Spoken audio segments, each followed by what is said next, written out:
ಪಶ್ಚಿಮ ಘಟ್ಟದಲ್ಲಿ ಮುಂಗಾರು ಮಳೆಯ ಆರ್ಭಟ ಜೋರಾಗಿದೆ. ಅಪಾಯದ ಮಟ್ಟದಲ್ಲಿ ಹರಿತಾ ಇದೆ ಕೃಷ್ಣಾ ನದಿ.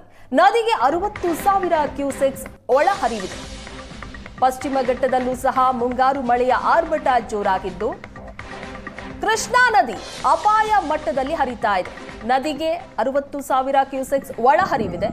ನದಿ ಪಾತ್ರದ ಜಮೀನುಗಳಿಗೆ ನದಿ ನೀರು ನುಗ್ತಾ ಇದೆ. ಕಬ್ಬು, ಮೆಕ್ಕೆಜೋಳ ಸೇರಿ ಕೆಲ ಬೆಳೆ ಜಲಾವೃತ ಆಗಿದೆ. ಚಿಕ್ಕೋಡಿಯ 6 ಸೇತುವೆಗಳು ಸಹ ಮುಳುಗಡೆಯಾಗಿದೆ. ಇದರಿಂದ ನದಿಗೆ ಇಳಿಬೇಡಿ ಅಂತ ಜಿಲ್ಲಾಡಳಿತ ಕಟ್ಟೆಚ್ಚರವನ್ನ ವಹಿಸಿದೆ. ಮಳೆ ಇದೇ ರೀತಿಯಾಗಿ ಮುಂದುವರೆದ್ರೆ ಪ್ರವಾಹದ ಪರಿಸ್ಥಿತಿ ನಿರ್ಮಾಣವಾಗುವಂತಹ ಸಾಧ್ಯತೆ ಇದೆ. ಅಪಾಯ ಮಟ್ಟದಲ್ಲಿ ಕೃಷ್ಣಾ ನದಿ ಹರಿತಾ ಇರೋದ್ರಿಂದಾಗಿ ಅಲ್ಲಲ್ಲಿ ಅವಾಂತರ ಸೃಷ್ಟಿಯಾಗಿದೆ. ನದಿ ಪಾತ್ರದ ಜಮೀನುಗಳಿಗೆ ಕಂಪ್ಲೀಟ್ ಆಗಿ ನೀರು ನುಗ್ಗಿದ್ದು ಜಲಾವೃತ ಆಗಿದೆ.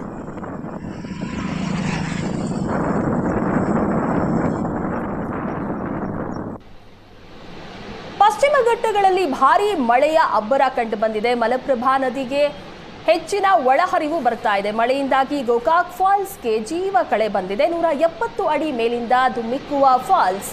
ಬೆಳಗಾವಿ ಸೇರಿದಂತೆ ಹಲವೆಡೆ ಭಾರೀ ಮಳೆಯಿಂದಾಗಿ ಜೋಗ್ ಫಾಲ್ಸ್ನ ದೃಶ್ಯಗಳನ್ನು ನೋಡ್ತಾ ಇದ್ದೀರಾ. 170 ಅಡಿ ಮೇಲಿಂದ ಫಾಲ್ಸ್ ಈ ರೀತಿಯಾಗಿ ಧುಮ್ಮಿಕ್ತಾ ಇದೆ.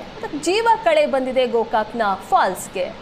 ಮಲಪ್ರಭಾ ನದಿಗೆ ಹೆಚ್ಚಿದ ಒಳಹರಿವು ಈ ಹಿನ್ನೆಲೆಯಲ್ಲಿ ಗೋಕಾಕ್ ಫಾಲ್ಸ್ನ ಜೀವ ಕಳೆ ಹೆಚ್ಚಾಗಿದೆ. ದೃಶ್ಯಗಳಲ್ಲಿ ನೋಡ್ತಾ ಇದ್ದೀರಾ.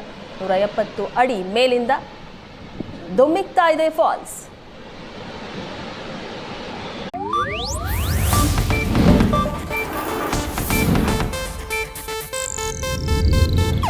ಇದು ಏಷ್ಯಾನೆಟ್ ನ್ಯೂಸ್ ನೆಟ್ವರ್ಕ್ ಪ್ರಸ್ತುತಿ.